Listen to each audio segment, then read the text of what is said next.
할렐루야, 반갑습니다 여러분. 여러분이 그토록 기다렸던 어린이부 예배 시간이에요. 자, 여러분, 오늘 목사님이 준비한 설교 제목을 같이 함께 읽어보겠습니다. 시작. 만민이 기도하는 집. 네, 다시 한 번 더 읽어볼까요? 목사님의 설교 제목을 시작. 만민이 기도하는 집. 자, 오늘 함께 읽어볼 하나님의 말씀은 마가복음 11장 15절로 17절 말씀입니다. 자, 마가복음 11장 15절로 17절 말씀. 자, 목사님이 한 절, 여러분들이 한 절, 마지막 절은 같이 읽도록 하겠습니다. 자, 알겠죠? 우리 느낌 알죠? 느낌 알지? 자, 한번 해보겠습니다. 목사님 15절 읽을게요. 그들이 예루살렘에 들어가니라. 예수께서 성전에 들어가사 성전 안에서 매매하는 자들을 내쫓으시며 돈 바꾸는 자들의 상과 비둘기 파는 자들의 의자를 둘러 엎으시며 성전 안으로 지나다님을 허락하지 아니하시고 이에 가르쳐 이르시되 기록된 바 내 집은 만민이 기도하는 집이라 칭함을 받으리라고 하지 아니하였느냐. 너희는 강도의 소굴을 만들었도다 하시매. 아멘. 할렐루야. 어떻게 해야 됩니까? 아멘 아멘 해야 되죠. 자, 다시 해볼게요. 시작. 할렐루야. 자, 여러분, 오늘 목사님의 설교 말씀은요, 지난주 설교보다 시간상으로는 먼저 일어난 일들에 대해서 오늘 목사님이 말씀을 준비했습니다. 원래는요, 여러분이 오늘의 이 설교를 듣고 지난주 설교를 듣는 것이 순서상으로는 맞아요. 그런데 우리가 이제 코로나로 인해 가지고 한 4주 정도 예배를 못 드리다 보니까 이 설교의 흐름이 끊겨버렸어요. 하지만 목사님이 설교할 때마다 여러분이 이전에 놓쳤던 부분들에 대해서 목사님이 맥을 잘 잡아가지고 말씀을 전할 것이기 때문에 너무 걱정하진 않아도 됩니다. 걱정 안 한다고요? 목사님 믿는다고요? 그래요.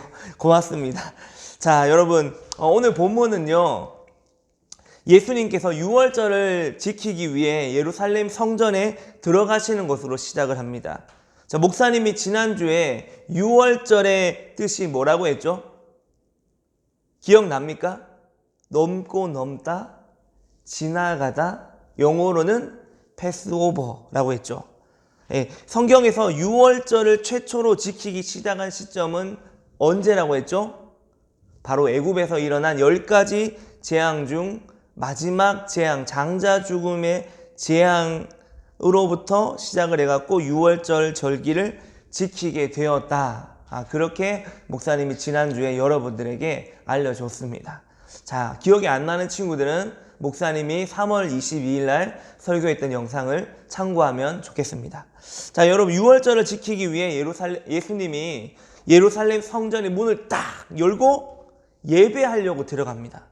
예수님이 유월절을 지키기 위해서 이 예루살렘 성전 문을 딱 열고 예배하려고 들어갔는데 거기에 보니까 누가 있었을까요? 문을 열고 딱 들어갔는데 거기에 누가 있었을까? 예배자가 있었을까? 나는 하나님을 예배하는 예배자입니다. 이렇게 예배하는 예배자들이 예수님이 성전문을 딱 열고 들어갔는데 막 엄청 많이 그렇게 예배하고 있었을까? 그럴까? 누가 있었죠? 누가 있었죠? 들어가 보니까요, 장사꾼들이 가득 차 있는 거예요. 골라. 1개 1,000원, 2개 2,000원, 3개 5,000원, 뭐 이렇게 장사를 하고 있는 장사꾼들이 엄청 많이 있는 거예요. 한쪽에서는요, 돈을 바꿔주는 환전소가 있었고요. 또 한쪽에서는요, 양과 비둘기와 염소를 판매하는 그런 장사꾼들이 즐비하게 있는 거예요. 그 모습을 본 예수님이 가만히 있을 수 없었어요. 거룩한 분노가 일어나서 예수님이 성전을 뒤집어 버립니다. 야, 이것들아! 이곳이 어딘 줄 아느냐? 그러면서 들어가가지고 성경에 보니까 의자를 둘러 엎었다. 다시 말해 이 말은 무슨 말이냐면 성전 안에서 장사꾼들이 장사하면서 앉아있는 의자를 발로 차버렸다는 거예요. 목사님의 다리가 이게 보이는지 모르겠다. 짧아서.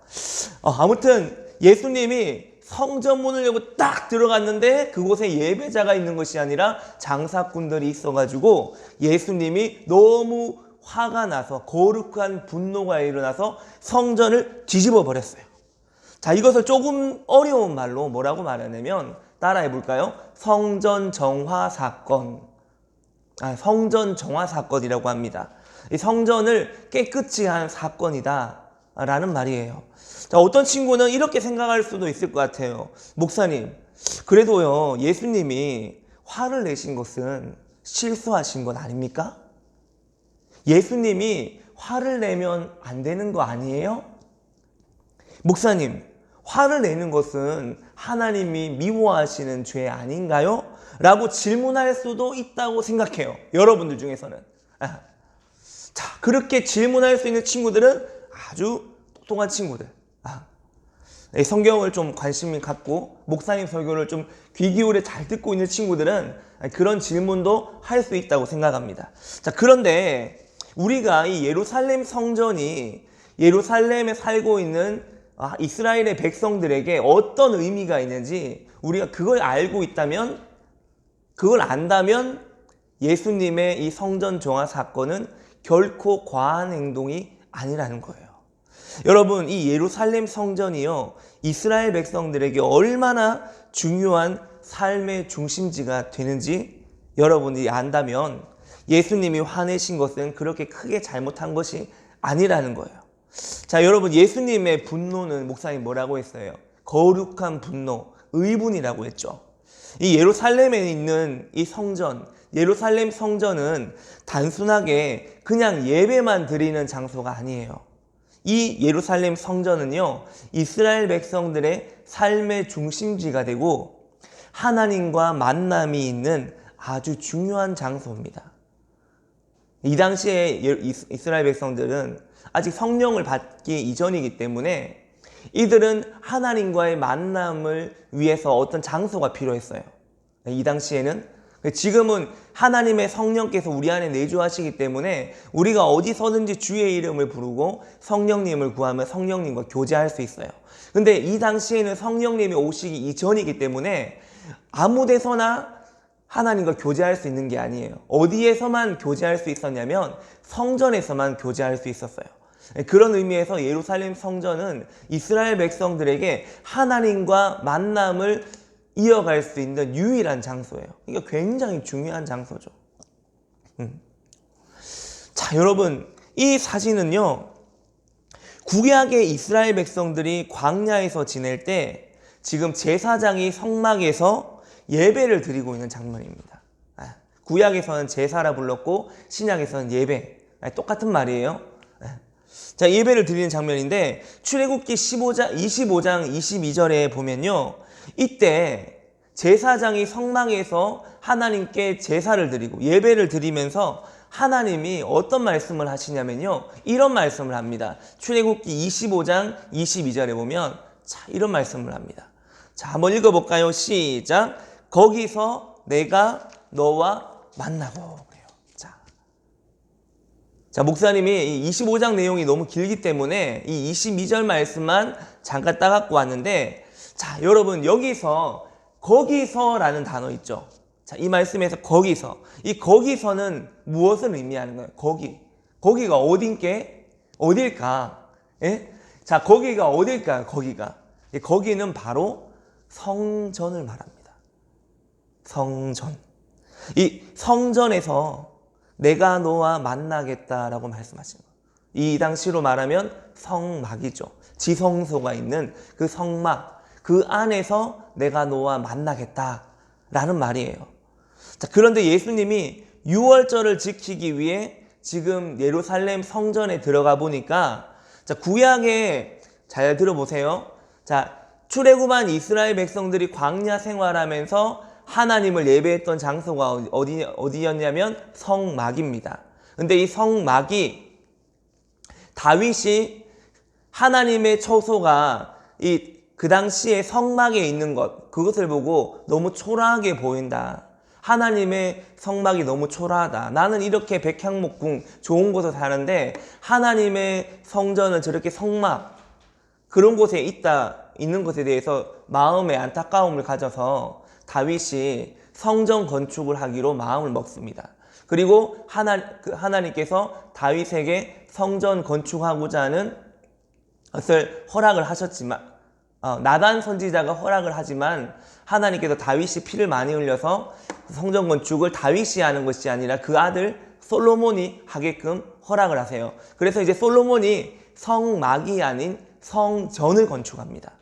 그러니까 이전에는 성막으로 이동했어요. 이렇게 하나님의 전이 이렇게 이동할 수 있었는데 솔로몬 때 하나님이 계시는 그 처소가 성전으로 건물로 딱 지어집니다.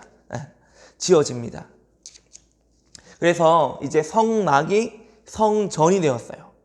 이 솔로몬 시대 이후부터 이스라엘 백성들은 하나님을 만나기 위해 성전에 찾아갑니다. 자, 그런데 오늘 본문에 보니까 예수님이 예루살렘 성전에 유월절을 지키기 위해 들어가서 보니까 그곳은 예수님이 생각했던 곳이 아닌 거예요, 이제. 이전에는 성전에 들어가서 하나님을 만나고 교제를 하고 거기서 내가 너와 만나고 이 성전에서 하나님을 만날 수 있고 이랬는데 예수님이 지금 문을 열고 딱 들어가 보니까 이전에 예수님이 알고 있던 하나님을 만나는 그런 장소가 아니었던 거예요. 그곳에 들어가 보니까 온갖 동물들의 소리, 돈 바꾸는 사람과 장사하는 사람들이 모여 완전히 돛대기 시장이 되어버려서 소란스럽기 그지없었습니다. 웅성웅성한 거예요. 시끄러운 거예요. 골라 하고 장사하고 있고. 그래서 예수님이 성전의 문을 열고 들어가가지고 그 모습들을 보고 거룩한 분노가 일어나서 4가지 액션을 취합니다. 4가지 행동을 합니다. 자, 그게 뭐냐면 오늘 우리가 읽은 마가복음 11장 15절부터 16절에 나온 내용이에요. 자, 첫 번째로 예수님이 뭐 했습니까? 매매하는 자들을 내쫓아 버립니다. 자, 매매라는 것은 뭐냐면요, 돈을 받고 물건을 파는 것을 매매한다고 말하는데요, 성전에서 돈 받고 물건을 파는 상인들을 예수님이 들어가서 다 쫓아버립니다. 성전이 장사꾼들의 터가 되어서 예배하는 곳이 아니라 돛대기 시장이 되어버렸으니 예수님이 그 모습을 보기가 힘든 거예요. 그래서 예수님이 성전에 들어가고 제일 먼저 장사하는 자들, 매매하는 자들을 다 쫓아내버립니다. 두 번째로 돈 바꾸는 자들의 상과 비둘기를 파는 자들의 의자를 엎어버립니다. 예루살렘 성전에서 헌금을 할 때는요, 반드시 유대인들이 사용하는 화폐로 헌금을 해야 된대요. 근데 이 예루살렘의 성전에서 헌금을 하려면 유대인들이 사용하는 화폐가 뭐였냐면 세겔입니다. 세겔. 여러분 들어봤죠? 은 몇 세겔, 금 몇 세겔, 성경에 보면 그런 말씀이 나오잖아요. 이 당시에 예루살렘 성전에는 자신들이 쓰고 있는 지폐를 내면 안 돼요. 우리나라 사람도 이 당시에 만약에 받아줬다면, 허락을 했다면 예루살렘 성전에 가가지고 한국 돈을 내는 것이 아니라 한국 돈을 예루살렘 성전 안에서 교환해가지고 세겔로 내야 됐어요. 무슨 말인지 알겠죠? 자, 이 당시에 많은 이스라엘 사람들은 로마 지역의 화폐를 사용했습니다. 로마의 화폐를 사용했는데 성전에 가서 헌금을 하려면 어떻게 해야 된다고요? 환전소에 가서 세겔이라는 화폐로 교환해야 되는 거예요.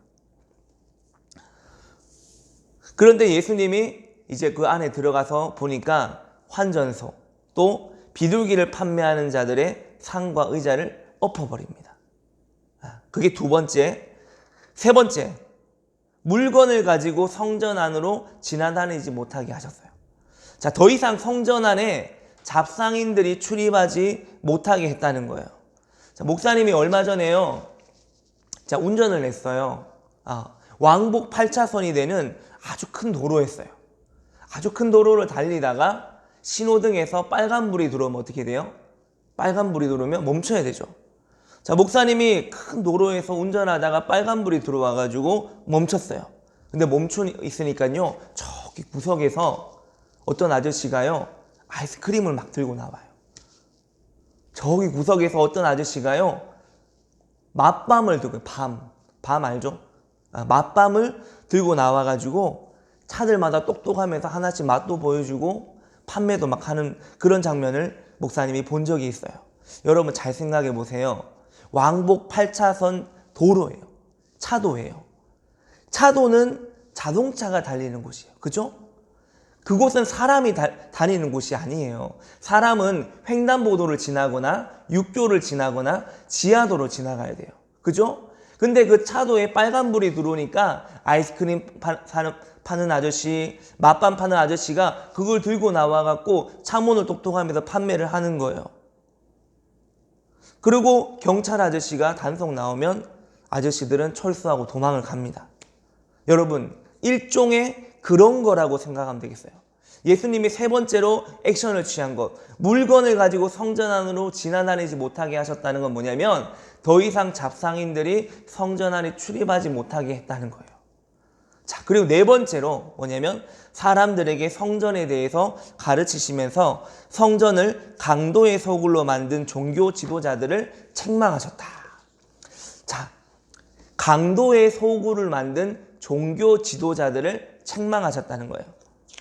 자, 여러분, 우리 한번 좀 잘 생각해 봐야 될 필요가 있어요. 한번 좀 생각해 보세요.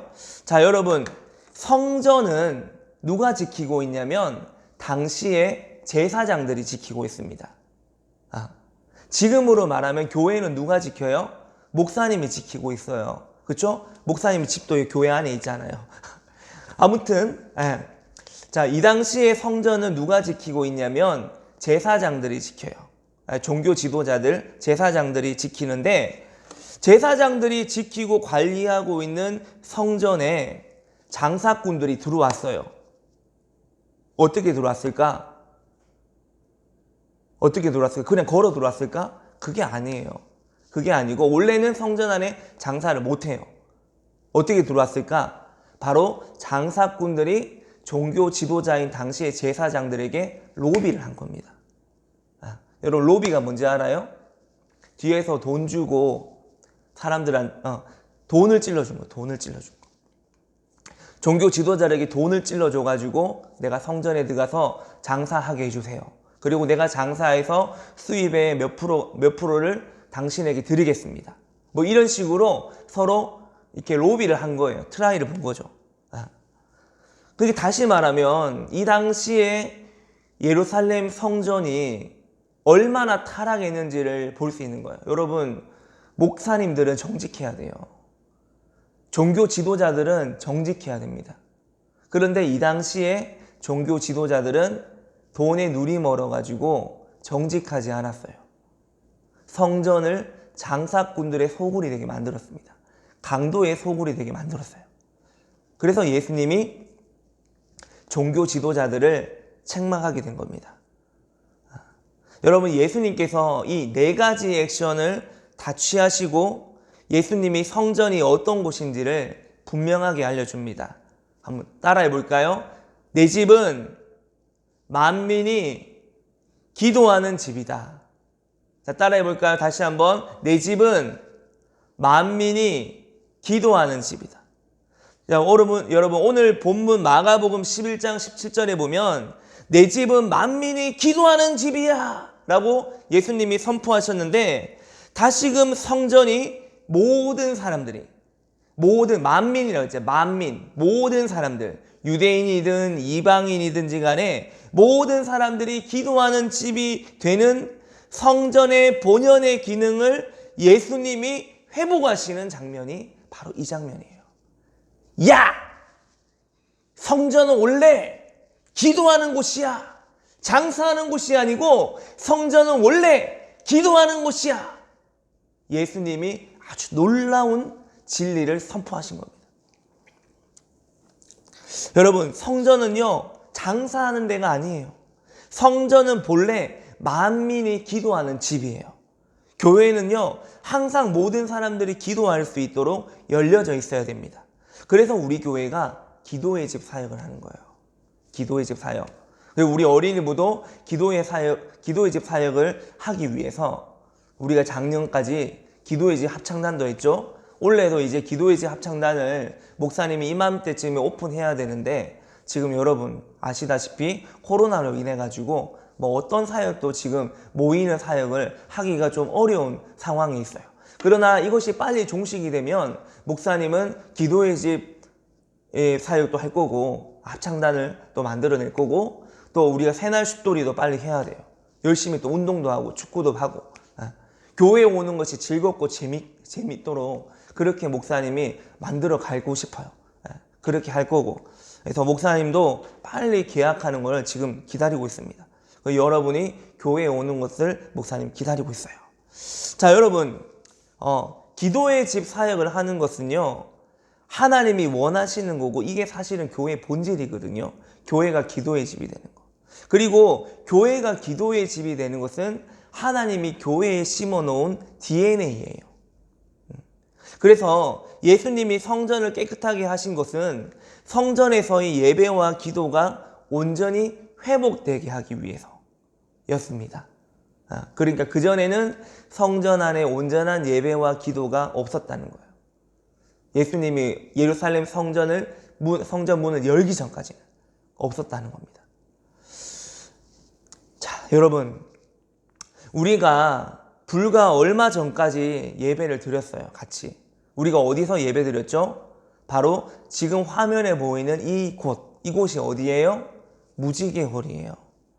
여러분, 우리가 이 무지개홀에서 같이 예배를 드렸습니다. 여러분, 무지개홀이 지금은 아주 깨끗하게 잘 정리가 되어 있어요. 여러분들이 잘 안 오니까 사실은 여러분이 와갖고 좀 어지럽혀 주고 하는 것도 목사님 좋거든요. 왜냐하면 좀 뭔가 살아있고 역동적인 이런 느낌이 나기 때문에 이 무지개홀이 지금 너무 깨끗한데 물론 무지개홀이 깨끗하게 잘 정리되어 있는 것도 중요하지만 그것보다 더 중요한 게 있어요. 그게 뭐냐면은 우리가 무지개홀에서 예배 드릴 때 무지개홀만 깨끗한 것이 아니라 우리의 마음의 태도도 중요하다는 거예요. 우리가 예배할 때요 하나님께 집중하고 영광을 돌리는 것이 아니라 다른 곳에 더 신경을 쓰고 마음을 두는 것이 있다면 예수님이 오늘 본문에서 성전을 뒤집어서 새롭게 하신 것처럼 여러분도 여러분의 마음의 성전을 깨끗하게 새롭게 해야 될 필요가 있어요. 우리가 항상 예배를 전심으로 드리는 것이 어려울 때가 많이 있거든요. 목사님도 그래요.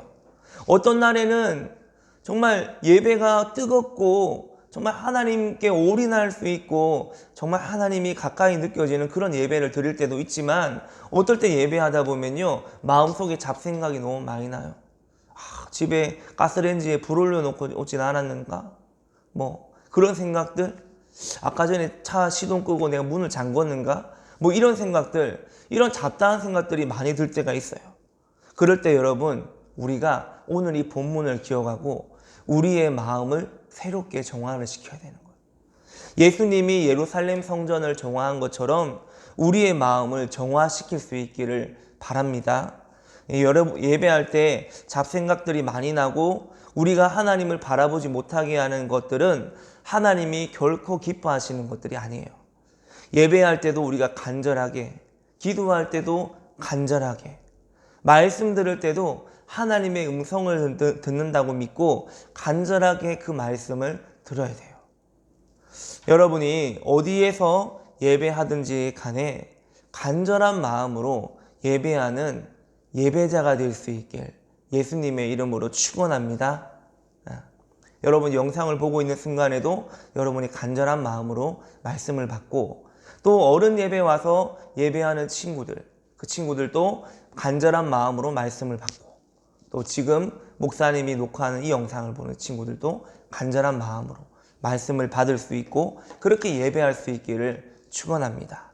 같이 기도하겠습니다. 믿음, 소망, 사랑. 자, 목사님 따라 기도하겠습니다. 하나님 아버지, 예수님이 성전 정화하신 사건을 살펴보았습니다.